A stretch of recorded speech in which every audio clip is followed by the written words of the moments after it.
Vacunas anti-COVID ha traído una polémica enorme. Lo conversábamos ayer, pero la cosa no para. Hoy se presenta la apelación, además. Vamos a repasar la información y después lo debatimos aquí en estudios.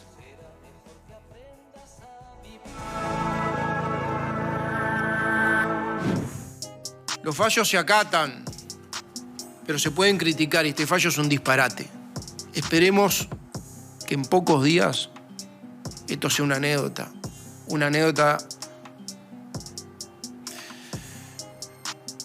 desagradable. El gobierno confía en poder revertir el fallo judicial que suspendió la vacunación anti-COVID en menores de 13 años para poder retomar cuanto antes la inoculación, según dijeron fuentes del gobierno a Telemundo. Es por eso que los equipos jurídicos de Presidencia y del Ministerio de Salud Pública trabajan a contrarreloj en la apelación al fallo del juez Alejandro Recarey. Aunque legalmente tienen un plazo de 3 días desde la sentencia para presentar el recurso, el gobierno pretende hacerlo este viernes. Los 3 organismos denunciados por el abogado Maximiliano Dentone deberán presentar recursos por separado, según explicó el abogado especialista en Derecho Procesal Santiago Pereira Campos a Telemundo. Ni Salud Pública ni Presidencia adelantaron cuáles serán los fundamentos de la apelación. Por su parte, ACE no presentará una apelación, sino un recurso llamado de legitimidad pasiva. El recurso hace referencia a que ACE es un prestador y como tal sigue la política de vacunación que fue fijada por el Ejecutivo. Los denunciantes tienen luego un plazo de 3 días para contestar a la apelación de los organismos del gobierno y el Tribunal de Apelaciones deberá tomar resolución hasta 4 días después. Tras este dictamen, quedará firme la sentencia, dado que en los recursos de amparo no existe posibilidad de llevar el caso a la Suprema Corte de Justicia. Bueno, son muchísimos los mensajes. A este juez sí habría que sumariarlo y separarlo del cargo sin paga por atentar contra la salud de la población, ponerlo en un archivo a coser expedientes hasta que se jubile. Otro, yo quiero vacunar a mi hijo y quiero derecho de amparo. Otro, el de no mostrar los componentes, etcétera, el acuerdo con Pfizer, es como todo, hay competencia por esa confidencialidad. Ahora sí, el juez solo lo ve y se calla y si se calla la boca estaría regio. Lo que sucede es que no se puede confiar en este juez, como es un antivacunas, por esa razón. Toda una locura, dicen aquí. En fin, la justicia o una decisión judicial puede no gustarte o no, pero se acata. Escuchábamos al propio secretario de la Presidencia comentarlo. Por otro lado, también pregunto, ¿por qué no se muestra ya la información que solicita el juez Recarey? Aún cuando desde el gobierno se dice que la información está... Vieron que Recarey pide más información, va más allá. Bueno, ¿no sería más fácil solucionarlo de esa manera? Por un lado pregunto eso. Por otro pregunto, ¿un juez puede meterse en las políticas públicas de un gobierno? ¿O solo tiene que limitarse a fallar sobre cuestiones judiciales? ¿Qué pasó acá? Pablo, abogado, a ver, contame vos. Es raro, ¿no? O sea, yo soy de los que piensa que no existen casualidades cuando se presenta en la feria judicial un recurso. ¿Ah? Porque si uno medianamente es profesional, sabe lo que la Suprema Corte... O sea, que el abogado antivacuna aprovechó la feria que sabía que le iba a tocar este juez antivacuna. No estoy en su cabeza, pero acá hay pocas casualidades. Entonces, uno puede saber a ciencia cierta qué sede le va a tocar, bien, dependiendo del recurso que... Si fuera así, estaría mal, porque en realidad es una astucia del abogado. Es válido porque, a ver, no lo inventó el colega esto, ¿no? Esto se ha hecho de tiempos inmemoriales. Bueno. Eso es por un lado, ¿no? Por otro lado, yo creo que no hay que poner en la hoguera al juez. Porque acá, por suerte... porque acá hay mecanismos que permiten que rápidamente esta situación se revierta. Esto en 7 u 8 días se va a revertir. Esa es la realidad, porque la sentencia en sí y el proceso de amparo, en mi humilde punto de vista, tiene varias carencias.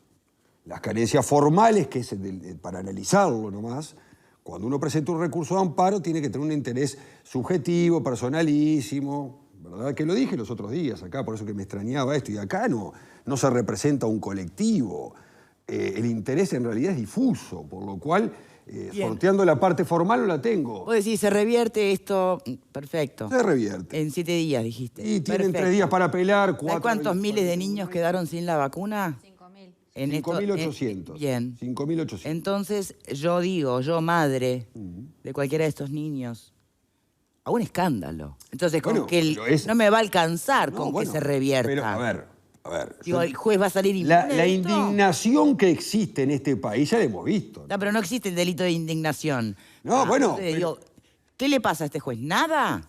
Bueno, en realidad hay mecanismos sancionatorios de la Suprema Corte de Justicia que puede entender que actuó de tal o cual forma y ahí estará sujeto a algún proceso disciplinario y demás, que eso se verá. Lo importante ahora es revertir este fallo. Sí, por supuesto. Yo decía en la parte formal, primero por esto, segundo, porque bueno, se ha comentado ya, que cuando uno sufre, que se le cercena un derecho legítimo y demás, tiene 30 días para poder presentar este recurso. ¿Por qué?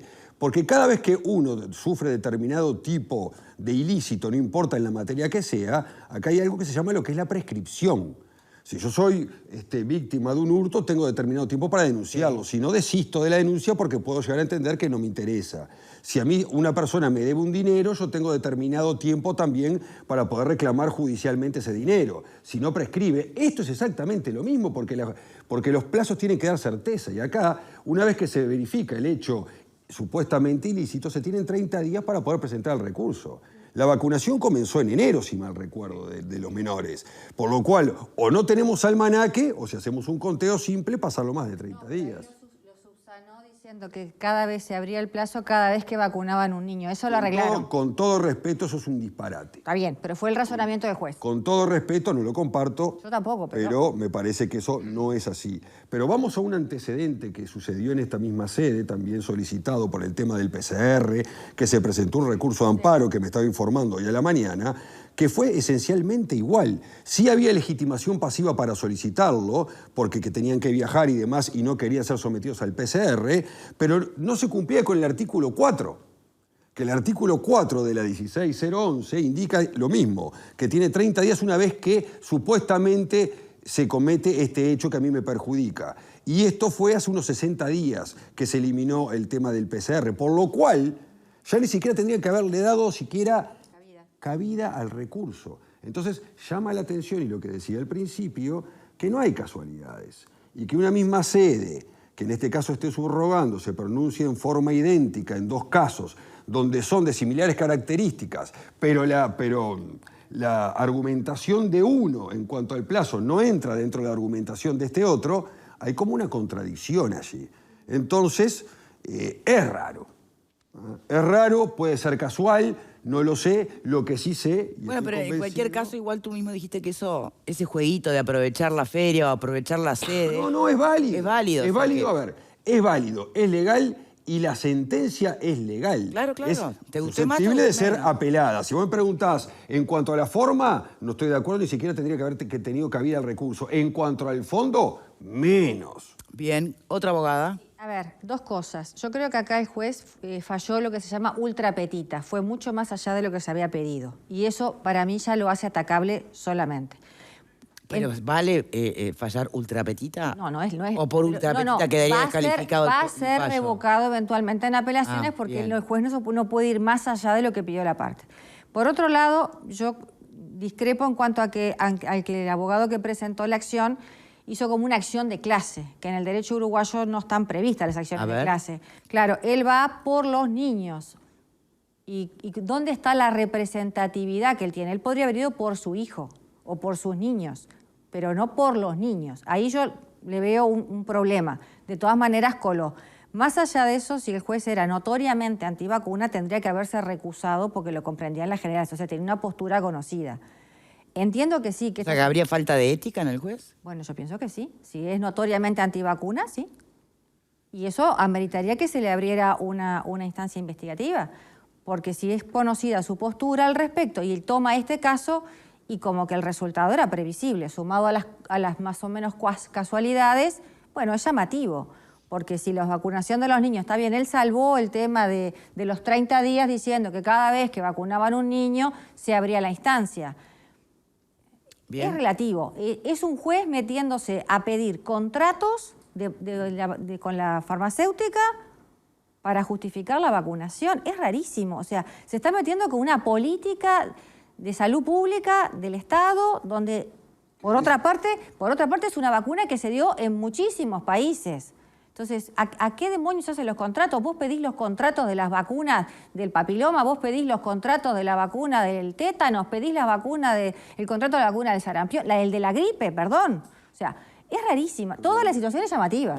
Mira, no pudieron responder, vamos a leer otro mensaje del otro sentido, ¿no? Sí. No pudieron responder ninguna pregunta seriamente. Está bien lo que hizo el juez, hasta que no den información seria, confiable. Pero la gente no quiere saber, prefiere confiar. Pepe. Pero perdón. Bueno, a mí me quedan un montón de preguntas sin respuestas. Ayer me las formulaba en la radio, hoy más todavía, leyendo la declaración que emitió el juez Recarey. Siempre se dice que los magistrados hablan a través de sus fallos. El juez no tenía ninguna obligación, por ejemplo, de brindar una conferencia de prensa.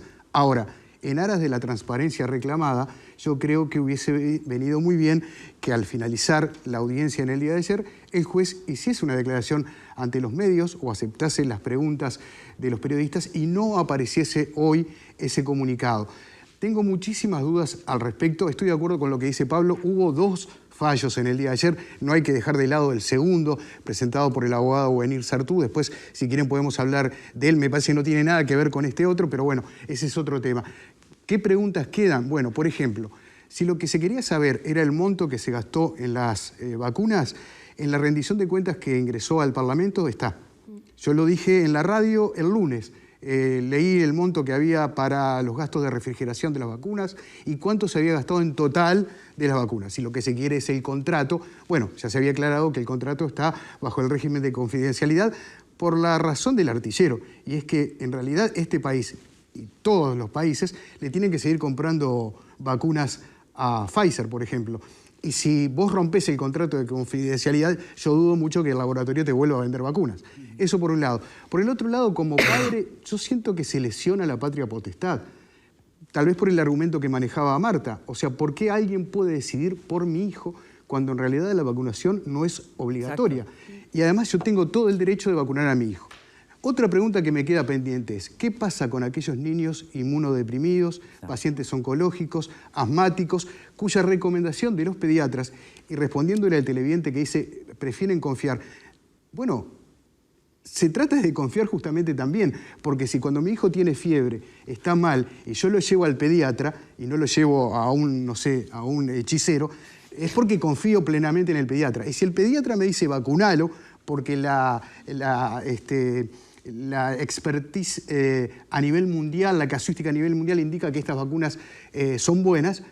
Y bueno, yo me manejo con eso. Yo no soy un científico para tener en cuenta los argumentos que puede manejar alguien que sí se dedica a este tema. Y después, con respecto al último argumento de negarse al tema del PCR, me parece que no tiene nada que ver, porque la verdad que allí es un análisis que se le quiere practicar a alguien, no tiene que ver con la vacunación. No es que me están obligando a que me vacune, te están pidiendo hacer un examen de PCR. No entendí muy bien qué tiene que ver con todo esto. Pero bueno, son preguntas que para mí necesitan una rápida respuesta lo antes posible, como digo, en aras de la transparencia. Otro mensaje. La falta de respeto de la conductora al decir juez antivacuna y abogado antivacuna. Deja claro su lado del tema. Perdón, ¿cómo tengo que decirle a la antivacuna? ¿Los antivacunas se definen antivacunas? Sí, claro. ¿No es una falta de respeto, señora o señor, el que está acá? Y lo otro, ¿por qué nadie me dice las consecuencias a posterior? ¿No tengo derechos si no me quiero vacunar? Es que... No tenés el derecho de no vacunarte. Tenés derecho a no vacunarte. No estás entendiendo nada. Sigo. ¿No es obligatorio? Si te vacunas, ¿te contagias igual? Entonces, sí, mija. A ver, infórmense, por favor. Le pido a la población que se informe.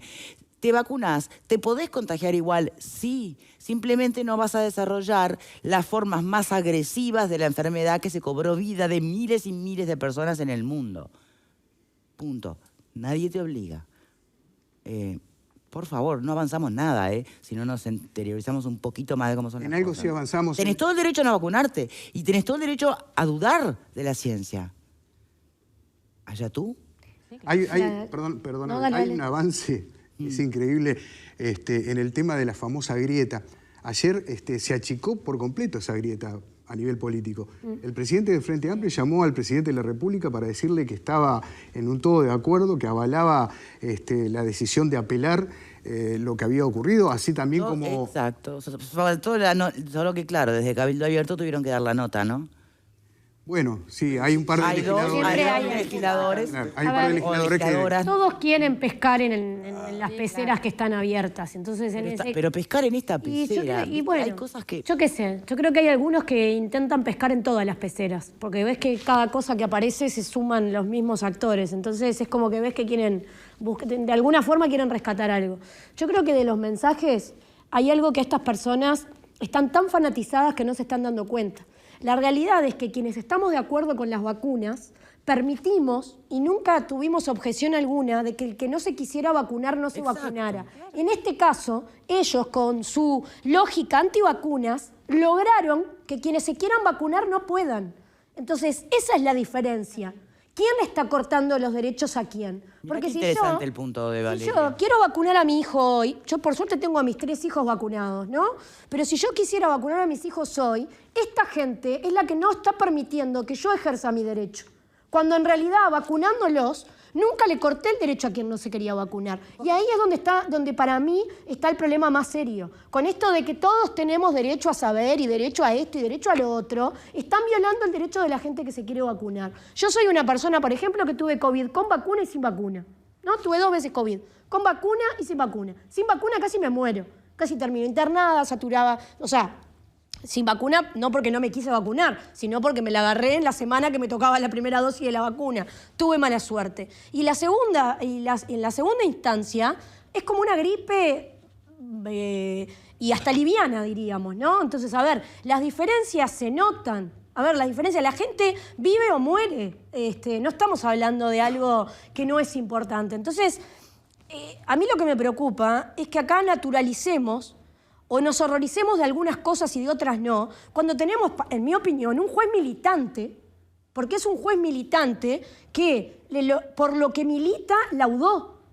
Entonces, si nos horrorizamos cuando una jueza hizo un video en TikTok porque era feminista y había que sacarla y no podía tener nada que ver con temas vinculados a familia, y creo que lo charlamos con este panel en aquel momento, esto es mucho más grave. Esto lesiona la vida de un montón de gente. Entonces, porque aparte, esa está tan incoherente que es la vacuna de los niños menores de 12, ¿no? Y los niños que tienen entre 12 y 18. No son menores, no viola que los padres, o sea, y los adultos, porque la información que ellos piden la desconocemos todos. O sea, es hasta un fallo incoherente con respecto a la campaña de vacunación. Yo como Pablo estoy convencida que en el Tribunal de Apelaciones esto tiene que rápidamente revertirse. Pero la mancha... Pero sembraste la duda. A mí lo que me preocupa es que la mancha Uruguay no se la va a sacar nadie. Vamos a analizar eso después de la pausa. ¿Les parece tanto lo que dice Valeria como lo que acaba de comentar también, de que sembraste la duda? Es muy debatible. Lo hacemos a la vuelta.